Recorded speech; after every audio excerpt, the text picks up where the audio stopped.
merveilleux. Alléluia, alléluia, alléluia. Alléluia. Le Dieu tout-puissant.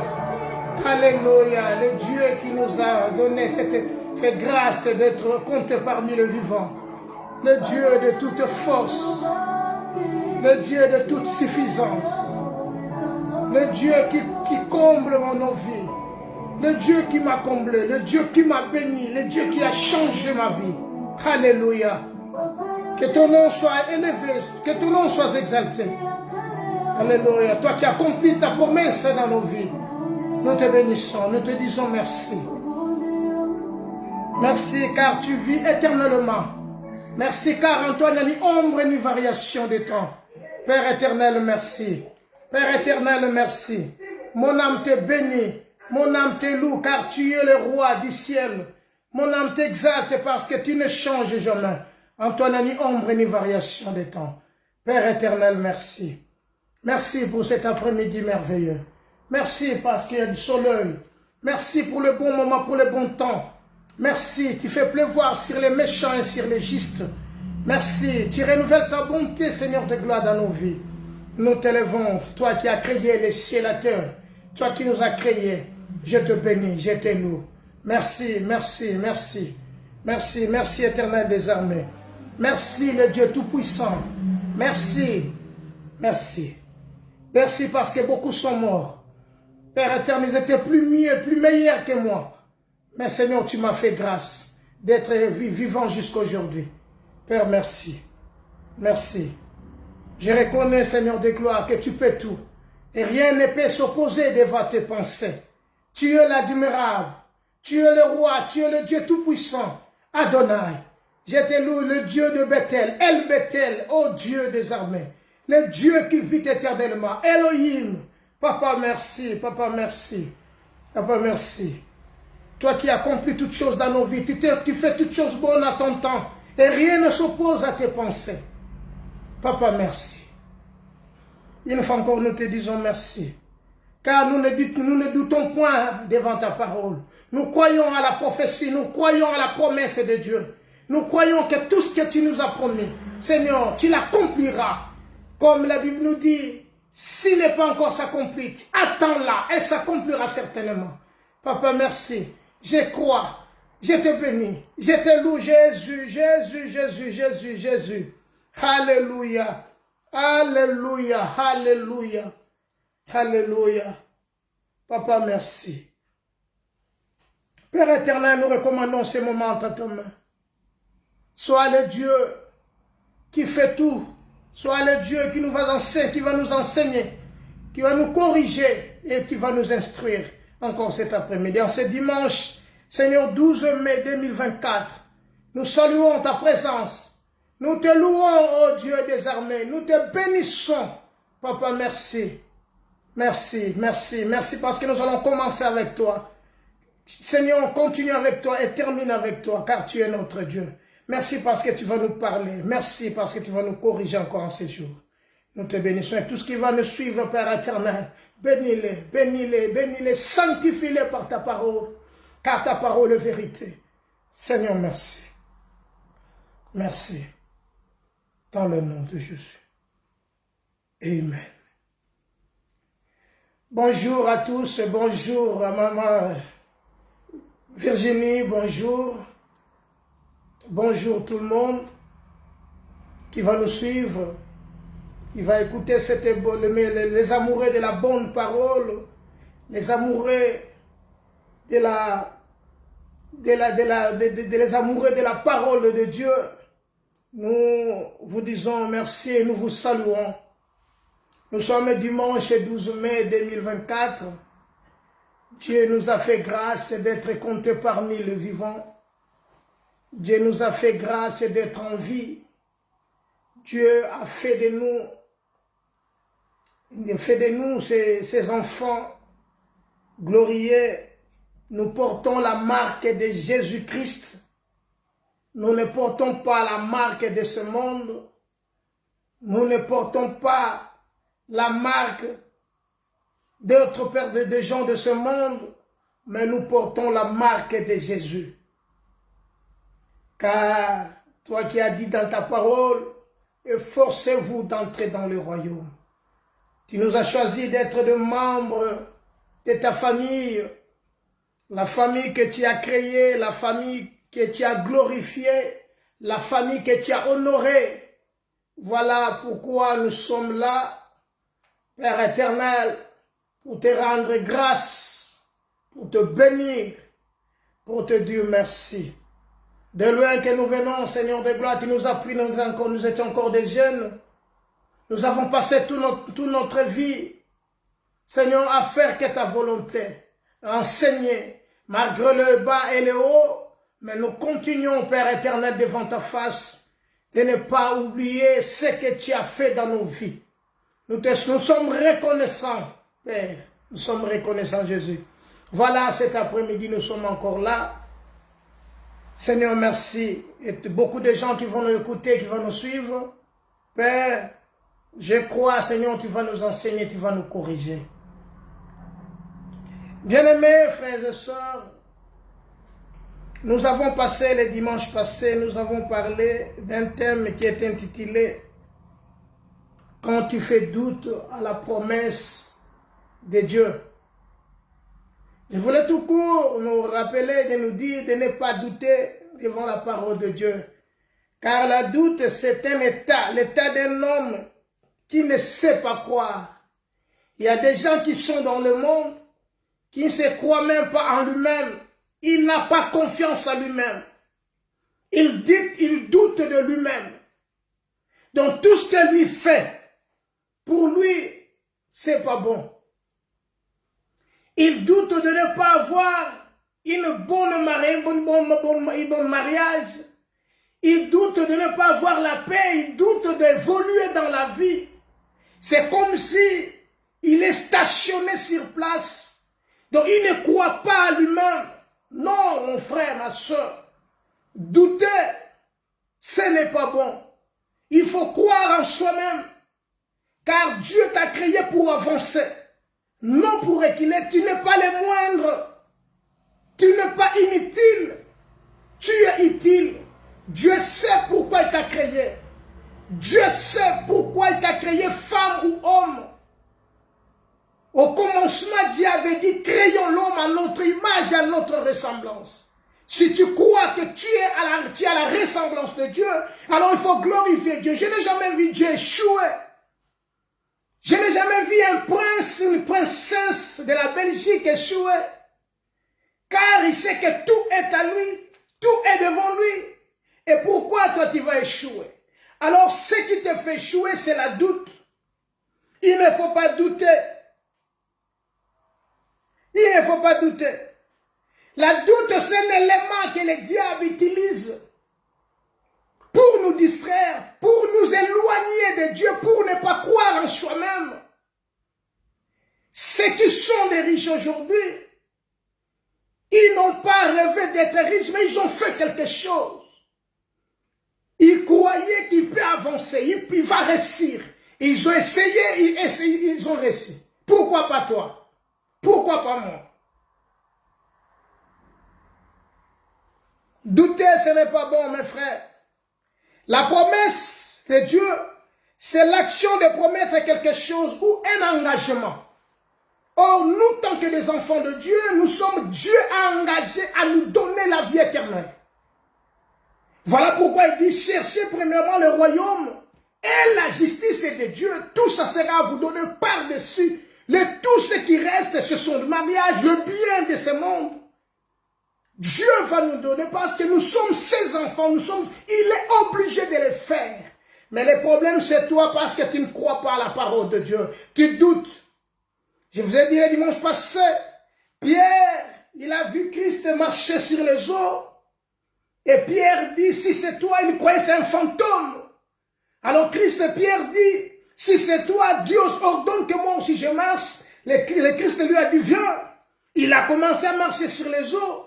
À un moment donné, la nature humaine, il a commencé à réfléchir. Comme humain, il a commencé à foncer. Il a douté de lui-même. Bien-aimé, lève ta tête. Il ne faut pas douter. Même si les gens disent non pour toi, toi dis oui pour toi-même. Crois en toi-même que tu vas avancer. Et celui qui nous a appelés, il s'appelle le roi. Il a vaincu. Il a dit, nous sommes de plus que vainqueurs. Voilà pourquoi je suis venu, le dimanche passé, je suis venu te rappeler et pour te dire de prendre courage, de ne pas te lasser, de ne pas douter. Car celui qui doute, il est comme un flot. Que Dieu bénisse sa parole.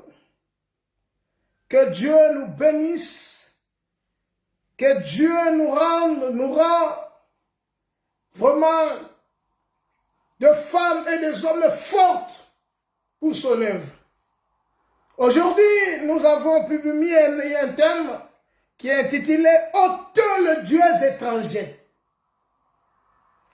Bien-aimés, dans nos vies, parfois, nous ne savons pas nous-mêmes que nous prions de dieux étrangers, même des noms que nous portons parfois. Ce sont des noms qui collent dans nos vies. C'est un Dieu, les noms présentent l'homme. Les noms présentent quelqu'un, quelque chose. Il faut savoir quel est le nom que tu portes. Il ne faut pas ramasser n'importe quel nom et qui te colle avec ces noms-là.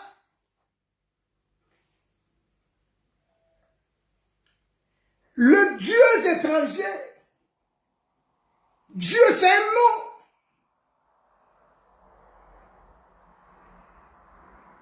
Ôter par définition, c'est faire cesser ou retrancher. Donc, ôter, nous devons ôter sur toutes ces choses-là, les dieux étrangers dans nos vies, dans nos êtres, dans nos foyers, dans nos travails, dans tout ce que nous sommes en train d'entreprendre. Nous devons ôter tous ces dieux étrangers. Les dieux étrangers, c'est quelque chose que tu aimes tant. Quelque chose que tu es attaché à ce temps, si tu ne le vois pas, si tu ne le touches pas, c'est comme si tu étais malade. Ma soeur, mon frère, ôter en quelque sorte, c'est délivrer quelqu'un de quelque chose. Voilà pourquoi Christ est venu ôter le mal. Il n'était pas venu couvrir le péché, mais il est venu ôter le péché dans nos vies, ôter le mal. Donc en quelque sorte, c'est de nous délivrer du mal, de nous épargner du mal, de nous éloigner de quelque chose qui ne donne pas gloire à son nom. Car nous devons donner gloire à Dieu. Nous sommes créés à l'image de Dieu et nous sommes la ressemblance de Dieu. Nous sommes des enfants de Dieu car la Bible nous dit ceci. Un fils honore son père et si je suis père, où est l'honneur qui m'est dû? Nous devons donner gloire à Dieu Tout-Puissant. Ôtez, tirez la chose de la place. Tirez la chose de la place où elle est. Donc, il y a des gens qui se trouvent déjà, ils sont en train de partir déjà en enfer. Voilà pourquoi la parole de Dieu dit, à quoi sert à l'homme de gagner le monde entier et s'il perd son âme, à quoi la rendront-on? Nous avons l'obligation de chercher la parole de Dieu, de chercher l'Éternel pendant qu'il se trouve. Le Seigneur est venu pour nous ôter, pour nous délivrer, pour nous sauver. Voilà pourquoi il nous dit de ôter les dieux étrangers au milieu de nous. Car la Bible dit dans le livre de Genèse, dans le livre d'Exode, Exode chapitre 20, Exode chapitre 20, le verset 1er, la Bible dit ceci. Je lis au nom de Jésus. Alors Dieu prononça toutes ces paroles en disant, je suis l'Éternel ton Dieu, qui te fait sortir du pays d'Égypte, de la maison de la servitude. Écoutez, Dieu parla à Moïse et à Israël. Je suis l'Éternel Dieu qui te fait sortir du pays d'Égypte. Bien-aimés, nous étions dans le monde Nous avons fait ce que le monde avait ordonné dans nos vies de faire. Nous avons fait ce qui nous plaisait, ce que la chair nous demandait de faire. Israël était dans l'Égypte sous l'esclavagisme du diable, de Pharaon. Mais l'Éternel l'a délivré, l'Éternel les a fait sortir. C'est de même que nous aujourd'hui, la Bible dit le monde passe avec sa convoitise. Mais nous sommes attachés au monde. Voilà ce que Dieu dit, je suis l'Éternel ton Dieu qui t'a fait sortir du pays d'Égypte, dans la maison de servitude. Nous étions autrefois païens, aimant le plaisir plus que le bien. Nous avons fait ce qui déplie à l'Éternel, notre Dieu. L'Éternel nous rappelle, c'est moi qui vous ai fait sortir du pays d'Égypte, de la maison de servitude. Or, l'Égypte, c'est une maison où nous étions des esclaves l'autre fois, en accomplissant la volonté de la chair. Voilà pourquoi la parole de Dieu nous dit, n'aimez point le monde, ni les choses qui sont dans le monde. Car toutes ces choses-là ne viennent pas de Dieu, viennent de l'autre. Nous avons l'ennemi qui est en face de nous, un ennemi coriace, un ennemi qui ne se fatigue pas. Il nous tend des pièges d'ici partout, par ici, par là, pour nous faire trébucher, pour que nous n'ayons pas la force d'aller devant la face de Dieu. Il est l'accusateur, il nous accuse à chaque fois. Parce qu'il ne fait pas du bien de nous, que nous soyons en bon bien, que nous soyons en bon terme avec notre Dieu. Nous ayons une bonne relation avec notre Dieu, notre Père, si je peux le dire. Le verset 3 nous dit, tu n'auras pas d'autre Dieu devant ma face. Tu n'auras pas d'autre Dieu. Bien-aimé, tout ce que toi tu as maintenant, toute chose que toi tu fais, tout ce que tu fais, tu te prosternes devant eux. C'est que Dieu. Or, Dieu dit, tu n'auras pas d'autre Dieu devant ma face. Des choses qui sont fabriquées par de mains d'hommes. Voilà les dieux étrangers. Ils prennent place dans nos vies. Ils ont pris des places dans nos vies. Si tu ne le fais pas, il y a des gens, s'il n'a pas fumé la nuit, il ne peut pas dormir. Bien-aimé, il y a des gens qui se réveillent 3 heures du matin pour chercher seulement à fumer. Il y a des gens qui il n'a pas bu, il n'a pas pris l'alcool, ce jour-là, il n'est pas bon. Vraiment, il n'est pas dans son état. Mes frères, toutes ces choses-là passeront. Toutes ces choses-là passeront, je te dis, mes frères. Voilà pourquoi Dieu dit de ôter toutes ces choses-là, ce sont de Dieu. Ils ont pris la place dans nos vies. Tu n'auras pas d'autre Dieu devant ma face. Et tu ne feras point d'image taillée, ni de représentation quelconque qui sont en haut dans le ciel, qui sont en bas sur la terre, et qui sont dans les eaux et plus bas que la terre. Tu ne te prosterneras point devant elle, et tu ne serviras point, car moi l'Éternel ton Dieu, je suis un Dieu jaloux, qui punit l'iniquité de père sur les enfants, jusqu'à la 3e et la 4e génération de ceux qui me haïssent. Bien-aimé, laisse-moi te rappeler que l'ennemi de Dieu, le diable n'est pas l'ennemi de Dieu. L'ennemi de Dieu, c'est celui qui n'écoute pas, celui qui ne fait pas la volonté du Père. Car le diable, il est ton ennemi. Mais l'ennemi de Dieu, c'est celui qui ne veut pas glorifier son Père, qui ne veut pas glorifier le Père. Car tu aimeras l'Éternel ton Dieu de tout ton cœur, de toute ton âme, de toute ta force, de toute ta pensée. Quand tu ne le fais pas, mon frère, ma soeur, tu es en train d'adorer celui qui gouverne cette terre, ce monde, car le monde est à Dieu, mais il est sous pouvoir du malin. Le malin, c'est lui qui dirige ce monde. Car voilà pourquoi ils disent le malheur des uns font le bonheur des autres. Le riche cherche encore à s'enrichir et le pauvre s'empauvrisse encore. Parce que c'est la loi des natures. Mais la loi de Dieu dit, il bénit tout le monde. C'est la bénédiction de l'Éternel qui enrichit. Il ne fait suivre d'aucun chagrin. mes frères, mes sœurs, mes bien-aimés, dans le Seigneur, tu n'auras pas d'autre Dieu. Tu ne te prosterneras pas devant eux. Voilà ce que Dieu dit. Ce sont des choses que nous aimons tant et ne donnent pas gloire à Dieu. Toutes ces choses que nous faisons, ça ne donne pas gloire à Dieu.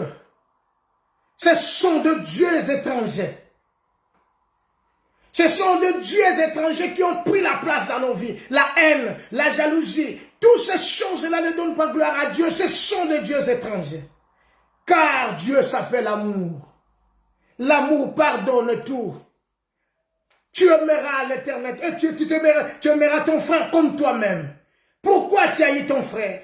Pourquoi tu hais ta soeur? Pourquoi tu hais celui qui a la représentation, celui qui est comme toi, il a la même créature que toi? Tu hais les autres, mais tu dis tu aimes Dieu. Non, tu es menteur. Car l'amour pardonne tout. L'amour exquise tout. L'amour. Dieu s'appelle amour. Bien aimé, la haine, la jalousie, toutes ces choses-là ne viennent pas du Père. Ça vient de l'ennemi. Ce sont de Dieu qui vit en nous. Ce sont de Dieu qui sont là dans nos vies. Parfois, avec ton voisin, vous êtes comme un chat. Comme un chien, un chat. Ils ne s'entendent pas. Ils ne se disent même pas bonjour. Ton voisin. Ce sont de dieux étrangers. Je suis venu seulement te rappeler, mon frère, ma soeur. Il est temps de changer nos vies, de ôter les dieux étrangers, d'être délivré de toutes ces choses-là, avoir un cœur, de placer la parole de Dieu dans ton cœur. Tu aimeras l'Éternel ton Dieu. Tu ne te prosterneras point devant elle et tu ne les serviras point. Car moi, l'Éternel ton Dieu, je suis un Dieu jaloux. Dieu, c'est un Dieu jaloux. La convoitise de la chair. La convoitise de la chair. Bien aimé, tout passera. Tout passera. Mais Dieu reste éternellement. Dieu est le fidèle. Dieu est fidèle. Bien-aimé, c'est d'être prudent. Être prudent dans la vie, ce n'est pas mauvais. Mais haïr, c'est un péché. C'est un Dieu étranger. Nous allons lire notre passage de cet après-midi. C'est dans le livre de Genèse, chapitre 35. Genèse, chapitre 35. Du verset 1er au verset 37. Genèse, chapitre 35. Maman Virginie, si tu peux nous écrire ces versets. Genèse, chapitre 35, verset 1er au verset 7. Je lis au nom de Jésus. Dieu dit à Jacob, lève-toi, monte à Bethel et demeure-y. Là, tu dresseras un autel au Dieu qui t'a apparu lorsque tu fouillais Ésaü, ton frère.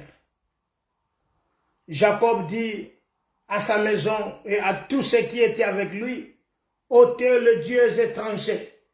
Genèse, chapitre 35. Genèse chapitre 35, verset 1er au verset 7.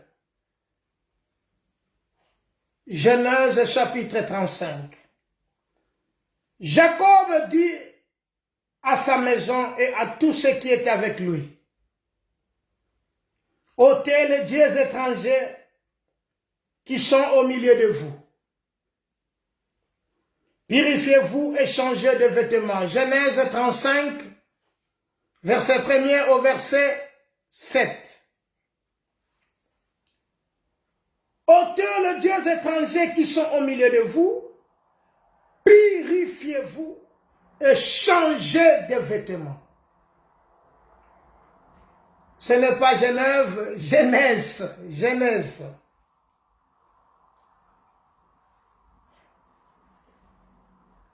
C'est Genèse chapitre 35, verset 1er au verset 7. Purifiez-vous et changez de vêtements. Mes frères, l'histoire, nous la connaissons bien. Comment Jacob fuyait devant Ésaü. Qu'est-ce que Jacob avait fait? Jacob avait volé la bénédiction de son frère Ésaü. Ils étaient nés des jumeaux. Jacob a pris la place d'Ésaü, son frère, parce que son frère, leur père, voulait bénir les premiers-nés. Alors, maman aimait beaucoup Jacob, mais dans la loi de Dieu, Isaac voulait bénir son premier-né. Alors quand Isaac, elle appela son fils parce qu'il était avancé en âge, et ses yeux ne voyaient plus bien, il voulait maintenant bénir son premier-né qui s'appelle Ésaü. Ésaü, pour rappel, Ésaü, pour rappel, il était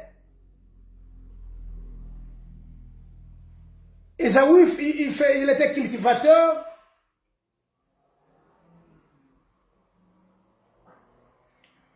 Jacob était berger, si je ne me trompe pas. Alors, il était chasseur, arrivé au moment de la bénédiction.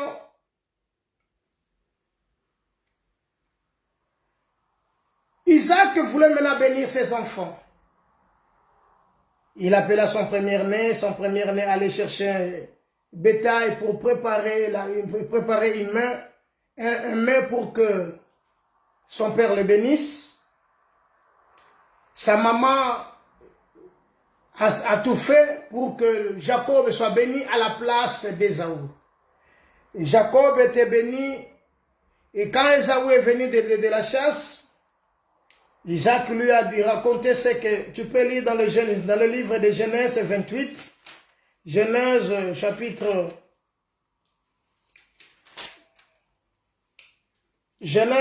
27, Genèse 28, là tu trouveras l'histoire que je suis en train de dire.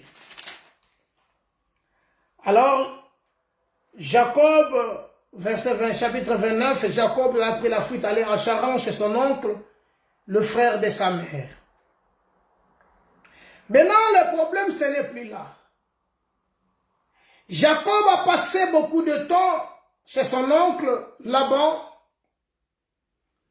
Là, il a grandi, là, il a épousé Rachel, il a épousé Léa, et il a fait ses enfants, les 12 fils d'Israël.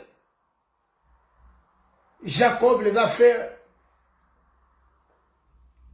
avec ses 2 femmes et ses 2 concubines, Bila et Léa. Mes frères et sœurs, mais après ce moment, Jacob voulait maintenant, il a passé beaucoup de temps chez son oncle, il voulait retourner dans son pays de naissance. Dieu lui a dit de retourner dans son pays de naissance. Jacob a pris tous ses enfants, il a pris sa femme, ses femmes, c'est pour rentrer. Et en chemin, il a fait tout ce qu'il veut faire pour rencontrer son frère. Tout ça, vous pouvez lire ça après, en commençant par le livre de Genèse 27, jusqu'au verset chapitre 33, vous allez voir l'histoire. Bien-aimés, les problèmes maintenant, ce n'était plus là, mais les problèmes maintenant, quand ils sont rentrés, Dieu dit à Abraham dans le livre Genèse 35, verset 1er, verset 7, Dieu dit à Jacob, lève-toi et monte à Bethel et demeure-y.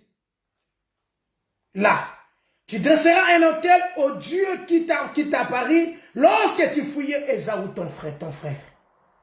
Donc pendant que Jacob fouillait son frère, pendant que Jacob allait chez son oncle Laban, à Charan, Jacob n'avait pas abandonné le Dieu de ce père. Et ce Dieu-là protégeait Jacob pendant qu'il fouillait. Ce Dieu-là protégeait et gardait Jacob. Jusqu'à ce que Jacob est arrivé à la maison de son oncle, il vécut là-bas, il s'est fait marier à Léa et à Rachel. Il a pris Bila, il a pris Zilpa. Il a fait ses enfants. Maintenant, le temps de retour, il va vivre à Bethel. Or, Bethel qui signifie maison de Dieu. Jacob doit vivre maintenant à Bethel. Mais les problèmes s'opposent dans sa famille. Il avait des serviteurs dans sa maison et des servantes. Il avait aussi des enfants, une famille. Et voilà maintenant Dieu lui dit de demeurer, de s'élever, d'aller à Bethel, qui signifie maison de Dieu. Aujourd'hui, c'est la même chose. Nous devons nous lever et aller dans la maison de Dieu. Je ne parle pas de la maison de Dieu comme des bâtiments. Car la Bible dit Dieu qui a créé les cieux et la terre n'habite pas dans des maisons construites par des mains d'hommes. Dieu n'habite pas dans toutes ces maisons-là. Mais les problèmes, Dieu vit en nous. Mais les problèmes d'ici maintenant, il doit vivre, demeurer à Bethel. La Bethel qui signifie maison de Dieu.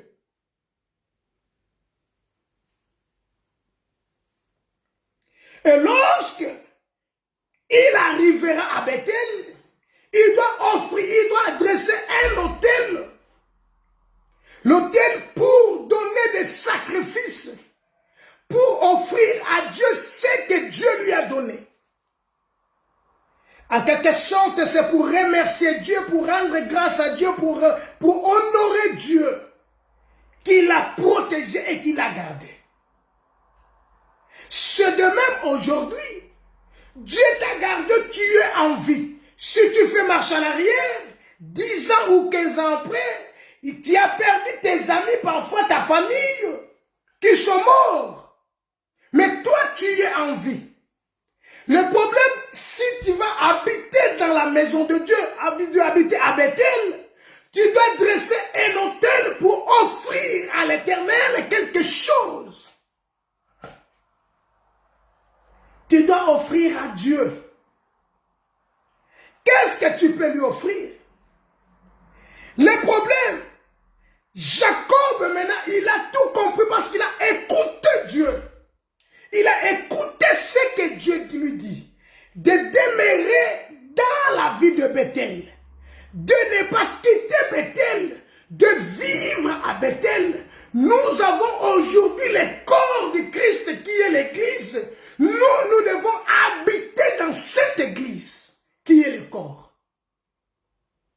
Voilà pourquoi je t'avais dit, je ne parle pas des gros bâtiments que les catholiques ont construits. Je ne parle pas des grands bâtiments que les prophètes protestants ont construits. Je ne parle pas des mosquées. Je ne parle pas des églises construites par des mains d'hommes. Là, je parle de la maison du Père qui est Jésus-Christ. L'église universelle. L'église universelle. Nous allons demeurer dans cette église. Et là, il faut que nous adressions, nous allons nous monter ou dresser une autel en honneur de l'Éternel. Et cet autel-là a une but seulement, c'est pour offrir des offrandes à Dieu Tout-Puissant, à Dieu qui nous a protégés, à ce Dieu-là qui nous garde, à ce Dieu-là qui nous sanctifie, à ce Dieu-là qui nous aime tant, à ce Dieu-là qui nous protège, à ce Dieu-là qui nous donne le souffle de vie, car la Bible dit l'homme n'est pas maître de son souffle. Ôtez les dieux étrangers. Le problème est là pour habiter dans cette ville, pour habiter à Bethel.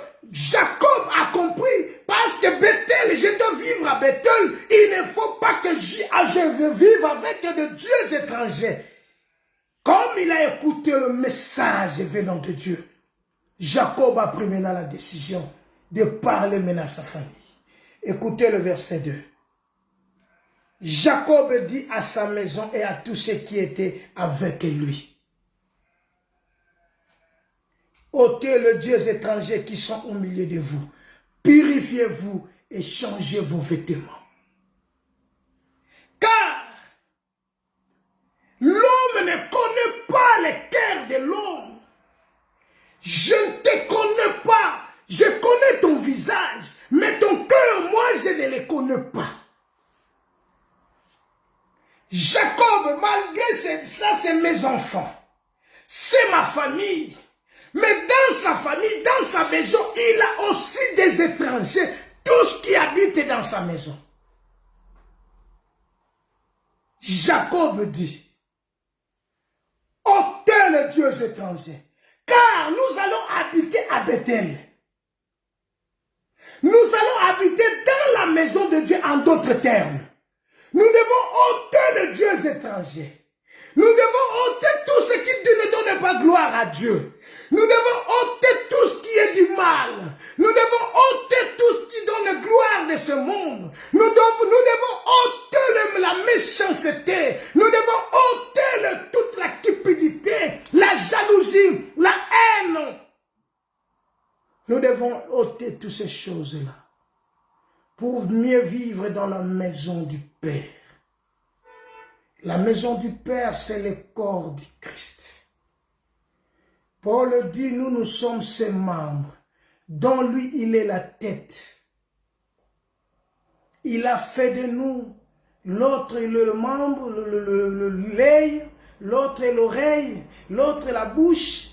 Tous nous formons, c'est le corps qui est le corps du Christ. Voilà pourquoi pour habiter dans cette maison, nous devons ôter les dieux étrangers. Les dieux étrangers, ce sont des choses qui ne donnent pas gloire à Dieu. Voilà maintenant Jacob, prenant la parole, dit: ôtez les dieux étrangers. Jacob dit à sa maison, dans sa maison, il y a ses enfants, ses femmes. Et en dehors de sa maison, il y a aussi tous ceux qui étaient avec lui. Donc, il y a des serviteurs, il y a des servantes. Donc, il travaille chez lui, mais il ne connaît pas son cœur. Voilà pourquoi il dit: ôtez les dieux étrangers, les dieux étrangers qui sont au milieu de vous, et purifiez-vous, et changez vos vêtements. Donc Jacob parle de trois choses. Toutes ces trois choses sont capitales dans notre vie. Nous devons ôter les dieux étrangers. Et nous devons nous purifier et changer de vêtements. Mes frères, il est temps d'abandonner le monde. N'aimez pas le monde, mes frères. N'aimez pas tout ce qui est dans ce monde.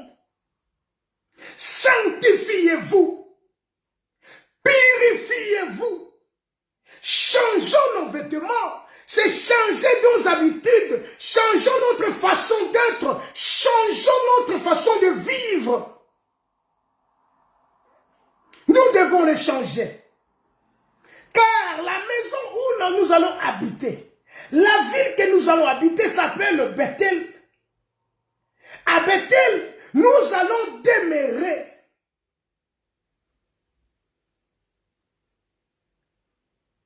Un jour, les apôtres de Jean ont demandé à Jésus: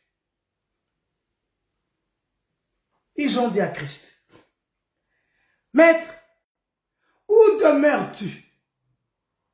Où demeures-tu?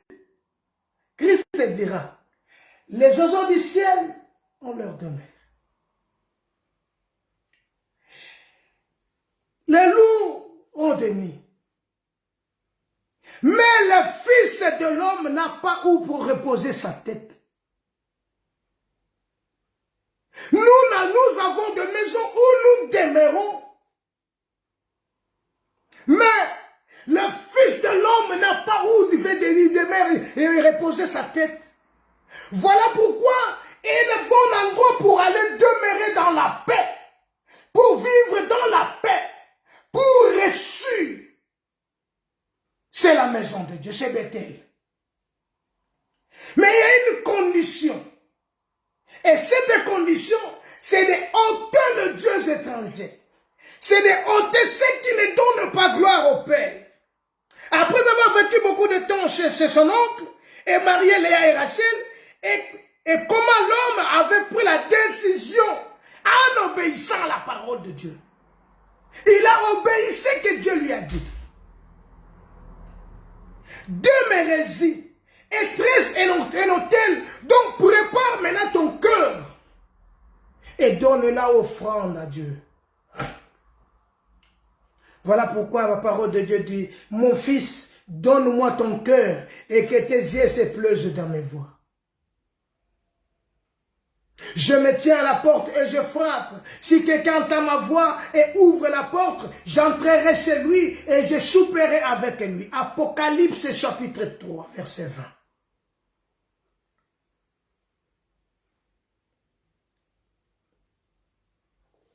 Verset 3 de Genèse 35.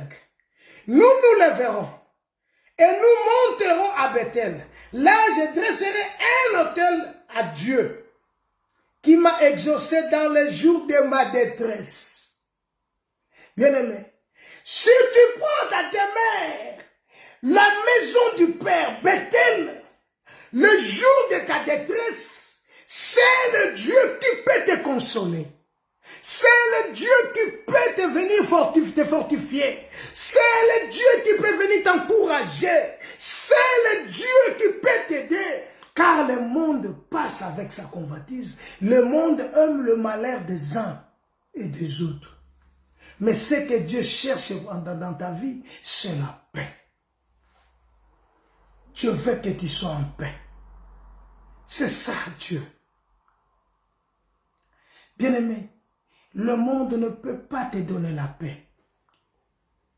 Le monde ne peut pas te donner la paix. Laisse-moi aller plus loin. Ta femme ou ton mari, même tes enfants ne peuvent pas te donner la paix. Ni ton père, ni ta mère. D'ailleurs, la Bible nous dit ceci. Ton père et ta mère t'abandonnera, mais l'Éternel Dieu te recueillera. Voilà pourquoi il dit, nous allons monter où? À Bethel. Pour aller demeurer. Et quand nous allons demeurer, c'est alors nous allons offrir à Dieu. Bien-aimé, si tu ne demeures pas encore dans la maison du Père, tu ne peux pas offrir à Dieu. Tu ne peux pas. L'homme a pris la décision. Bien-aimé, pour te déplacer, il faut prendre la décision.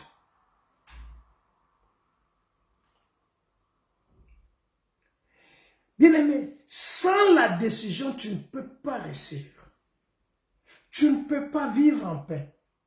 Il faut prendre la décision de quitter l'Égypte. De quitter l'Égypte et de venir à Bethel.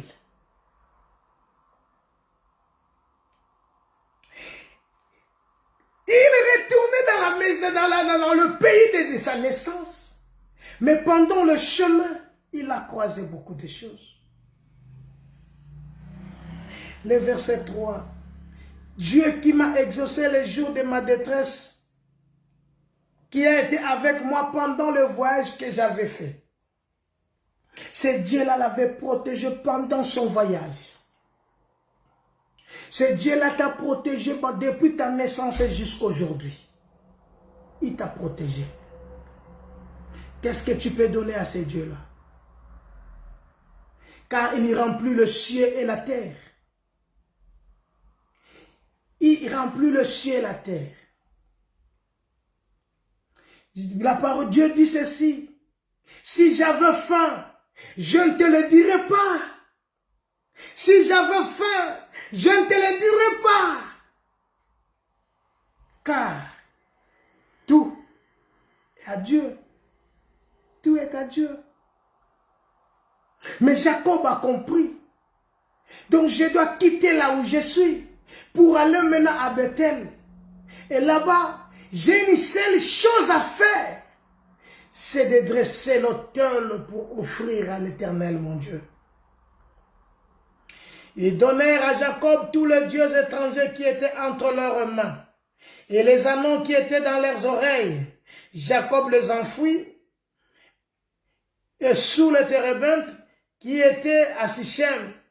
Ensuite, ils partirent. La terreur de Dieu se répandit sur la ville qui les entourait. Et on ne poursuivit point le fils de Jacob. Jacob arriva, lui et tous ceux qui étaient avec lui, à Lise, qui est Bethel, ce pays, dans le pays de Canaan.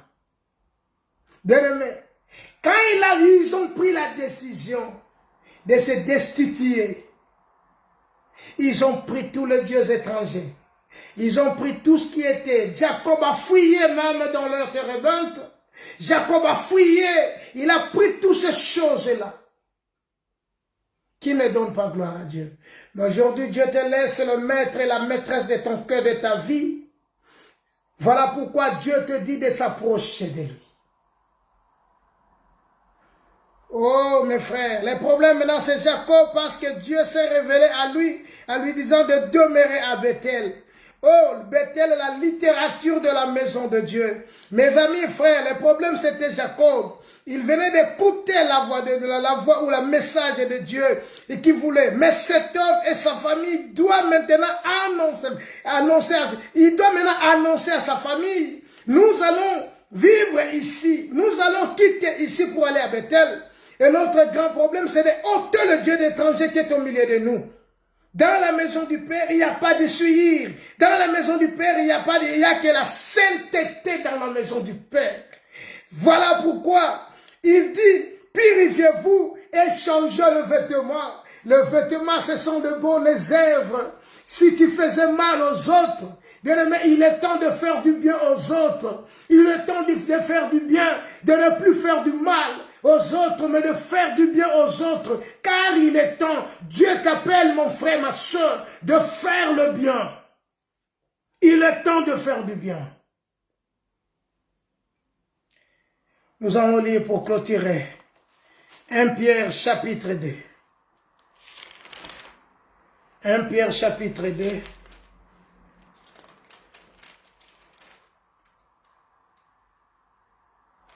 Bien-aimés, à savoir, nous sommes des passagers, des voyageurs. 1 Pierre chapitre 2, verset 1er. 1 Pierre chapitre 2, verset 1er. Rejetant toute méchanceté et toute rise, la dissimulation, l'envie, toute médisante, désirez comme des enfants nouveau-nés. Alléluia. Un nouveau-né, bien-aimé, ne sait pas injurier. Un nouveau-né, il n'est pas méchant, elle n'est pas méchante. Un nouveau-né, elle n'a pas l'envie. Un nouveau-né, elle n'a pas toute médisante. Désirez comme des enfants nouveau-nés. Les spirituels le pire, afin que vous les prêchez pour le salut, pour ton salut. Pour mieux vivre, il faut être comme un enfant, comme un bébé qui ne connaît rien de ce monde, comme un bébé qui n'a pas de problème avec des gens. Donc, rejetant toute méchanceté, ce sont des dieux étrangers. Ce sont des dieux étrangers. Si vous avez goûté que le Seigneur est bon, écoutez, si vous avez goûté que le Seigneur est bon, approchez-vous de lui, pierre vivante rejetée par les hommes, mais choisie et précieuse devant Dieu. Et vous-même, comme des pierres vivantes, édifiez-vous pour former une maison spirituelle, un saint sacerdoce, afin d'offrir des victimes spirituelles, agréables à Dieu par Jésus-Christ. Car il est écrit, déchargez-vous sur lui de tous vos péchés, car lui-même prend soin de vous. Mes frères, c'est aujourd'hui de prendre la décision. Jacob avait compris. Jacob a dit non. Nous allons maintenant quitter cette ville pour aller à Bethel. À Bethel, il y a une seule chose que Dieu nous demande, c'est de nous purifier, de ôter le Dieu étranger. Je viens de dire, la méchanceté, ce Dieu étranger, la ruse, la dissimulation, l'envie et toute médisante sont des dieux étrangers. Désirez-vous comme des enfants nouveau-nés. Soyons comme des enfants nouveau-nés. Soyons comme des enfants nouveau-nés. Mes frères, si vous avez goûté que le Seigneur est bon, approchez-vous de lui. Il s'approchera de vous. Que Dieu te bénisse. Que Dieu te sanctifie. Que Dieu te purifie. Il est temps de prendre décision. Il est temps de changer ta vie. Il est temps de renoncer à toutes ces choses. Les renoncements aux œuvres mortes. Bien-aimés, ce n'est pas tout ce qui dit Seigneur, Seigneur qui hériteront les royaumes, mais celle-là qui fait la volonté du Père. Il est temps, mes frères, de quitter ce monde. Il est temps de vivre en paix. Il est temps. Oh, merci. Merci. Jésus est merveilleux. Jésus est merveilleux. Ses paroles, pour écouter sa parole, il y a une seule chose, ma soeur, mon frère. Il y a une seule chose, c'est de donner ton cœur à Dieu. C'est d'éviter toute méchanceté, toute cette dissimulation, toute envie, et donne ton cœur à Dieu. Et Dieu va te faire entendre sa parole. Dieu est au ciel. Le problème, c'est la repentance. Voilà pourquoi il dit, répentez-vous et croyez à la bonne nouvelle. Ma sœur, donne ton cœur à Dieu. Là où tu as échoué hier, tu resteras. Il est capable de restaurer ta vie. La Bible nous dit ceci. Je remplacerai les années qu'on dévorait la sauterelle. Dieu va remplacer les années que tu as échoué. Dieu va remplacer les années que tu as souffert. Dieu va remplacer toutes ces choses-là. Si seulement si tu donnes ton cœur à Dieu et tu écoutes le message de Dieu et tu le mets en pratique. Christ est un sauveur, est un sauveur. Christ a besoin de ton cœur. Christ a besoin de toi. Christ veut te sauver. Christ veut te délivrer. Christ veut t'honorer. Christ veut te justifier. Christ veut te glorifier. Car la Bible dit, ce que Dieu a connu d'avance. Tout ce que Dieu a connu d'avance. C'est dans le livre des Romains. Quand je vais lire ce verset. Romains chapitre 8. Si je l'avise. Romains chapitre 8. Romains chapitre 8. Romains chapitre 8, verset 28. Nous savons du reste que toutes choses concourent au bien de ceux qui aiment Dieu. Si tu aimes Dieu, la Bible dit, j'aime ceux qui m'aiment. Si tu aimes Dieu. Nous savons du reste que toutes choses concourent au bien de ceux qui aiment Dieu et de ceux qui sont appelés selon son dessein. Car ce qu'il a connu d'avance, tout ce que Dieu a connu d'avance, tous les gens que Dieu a connus d'avance, il les a aussi prédestinés à être semblables à l'image de son Fils, afin que son Fils soit le premier-né de beaucoup de frères. Et ceux qu'il a prédestinés les a aussi appelés. Ceux qui les a appelés les a aussi justifiés. Et ceux qu'il a justifiés les a aussi glorifiés. Que dirons-nous donc à l'égard de ces choses? Si Dieu est pour nous, qui sera contre nous? Parole de Dieu. Bien-aimés frères et sœurs en Christ, que le Dieu de paix, que le Dieu de grâce te bénisse, te garde, te protège. Prends la décision d'habiter dans la maison du Père qui est Bethel, qui est la littérature de la maison de Dieu. Si tu habites dans la maison de Dieu, ôte le Dieu étranger qui est au milieu de toi, purifie-toi et change tes vêtements. Et Dieu sera avec toi. Que Dieu te bénisse, que Dieu bénisse la journée, que Dieu bénisse la semaine, que Dieu bénisse sa parole, que Dieu bénisse ta famille, que Dieu sanctifie ta famille, que Dieu justifie ta famille, que Christ soit glorifié dans ta vie. Père, je bénis ton peuple, je bénis ta parole, je bénis ceux qui vont nous suivre dans le nom de Jésus-Christ. Amen. Que Dieu te bénisse, que Dieu soit